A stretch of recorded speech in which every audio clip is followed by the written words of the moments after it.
Bonjour. Aujourd'hui, je vais essayer de répondre à la question: y a-t-il un âge pour raconter son histoire? Cette question m'est souvent posée par des personnes relativement jeunes qui ont la vingtaine ou la trentaine.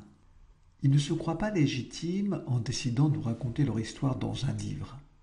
Ils craignent de paraître prétentieux. En fait, ils pensent que les récits de vie ne peuvent concerner que les personnes qui ont eu une vie bien remplie après avoir séjourné sur la Terre un certain temps. Or, ce n'est pas parce qu'on a vu le jour il y a seulement 20 ou 30 ans que l'on n'a rien à dire. Il est évident que l'on risque d'avoir vécu moins de choses lorsqu'on a 25 ou 35 ans que lorsqu'on a 70 ou 80 ans. Pourtant, à 90 ans, on peut avoir le sentiment qu'on n'a pas grand-chose à raconter sur sa vie, et à contrario, on peut avoir plein de choses à dire lorsqu'on a tout juste 20 ans. À vrai dire, c'est l'intensité avec laquelle on a vécu les différents événements de sa vie qui fera tout l'intérêt du récit.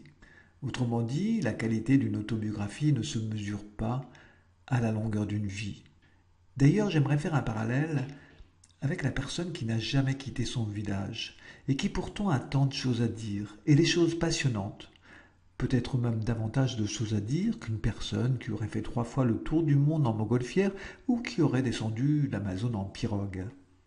Une nouvelle fois, c'est l'émotion qui compte, la sensibilité avec laquelle on raconte. Écrire avec sa tête, oui, bien sûr, mais aussi et surtout écrire avec son cœur. Pour conclure, il n'y a pas d'âge pour raconter son histoire dans un livre. Si vous avez des choses à dire, ou plutôt à écrire, quel que soit votre âge, alors foncez.